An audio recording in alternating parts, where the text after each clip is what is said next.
Boa noite, tudo bom? Como é que vocês estão? Quanto tempo, né? Mais uma vez com saudades, mais uma semana que vai passando, né? E é importante que vocês estejam bem, né? E que logo a gente possa estar voltando às nossas atividades, né?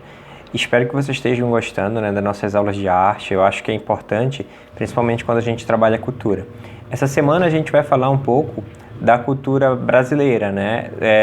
De vários locais do Brasil, tem várias histórias, várias crenças, várias lendas, né? Semana passada a gente trabalhou sobre a cultura local. Essa semana agora a gente vai falar sobre a cultura brasileira. Principalmente, né, de lendas, né, ou folclores que muito provavelmente a maioria de vocês não ouviram falar, né? Que nem é muito importante que a gente esteja trabalhando isso nas aulas de arte, porque dessa maneira a gente tem contato com tudo que existe de cultura no nosso imenso Brasil, né? Que além de ser muito grande, é muito diverso, né? A gente vai falar essa semana sobre a lenda do Boto. Não sei se vocês já ouviram falar, né? Mas o boto, ele é um golfinho de água doce, né? Sendo que ele é bem maior do que o golfinho do oceano, né? De água salgada, né? E esse boto que a gente vai falar, ele tem uma história bem curiosa. Ela ocorre bastante na região da Amazônia, né? E fala sobre o boto rosa, né? Eu vou falar um pouquinho para vocês e ver como que funciona as coisas de acordo com cultura para cultura, né? Reza a lenda que em meio à Amazônia, quando é época de festa junina, um boto cor-de-rosa sai da profundeza das águas dos rios da região durante uma semana estrelada.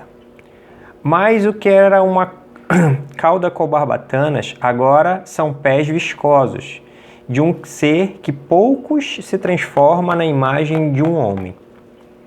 Lentamente, coberto pela escuridão da noite e envolto pela mata, é possível ver um robusto rapaz, com toda a pele rosada.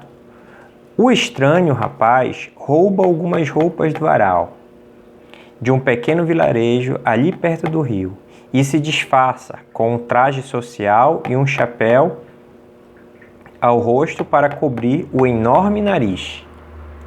Assim, depois de algumas horas, lá está ele na cidade, procurando por algo. Então, ao andarilhar por toda a cidade, a misteriosa criatura aproveita cada segundo adentrando em festas e bailes. Com isso, o rapaz acaba chamando a atenção das moças naturalmente por onde passa, que ficam atraídas pela sua estatura e corpo forte. Logo, através de um cortejo, vem a lábia do boto, convence uma jovem mulher a entrar em seu barco para um passeio pelo rio. Não resta mais nada agora, pois no dia seguinte a jovem acorda sozinha no barco, após uma longa noite. Porém, o que ela não poderia ter deixado de notar era um pequeno detalhe. Acontece que do lado de fora do barco ela estava sendo consolada pelas gaitadas de um lindo boto cor-de-rosa, rodopiando pelas águas do rio. Passados alguns meses com a jovem, jamais sendo visto pela moça, só restou uma coisa, um bebê. E então, o que acharam da história? Verdade ou não, essas histórias, né, na região amazônica, elas serviam bastante para significar certas coisas, principalmente antigamente, né, que é quando apareciam mães solteiras, né? Então, se utilizava essa ideia do boto que se transformava em homem e seduzia as moças, né? E muitas mães ou pais, quando as filhas eram jovens e belas, falavam, olha, não fica na beira do rio, não fica olhando muito, né, pro espelho do rio, que senão o boto pode vir te pegar.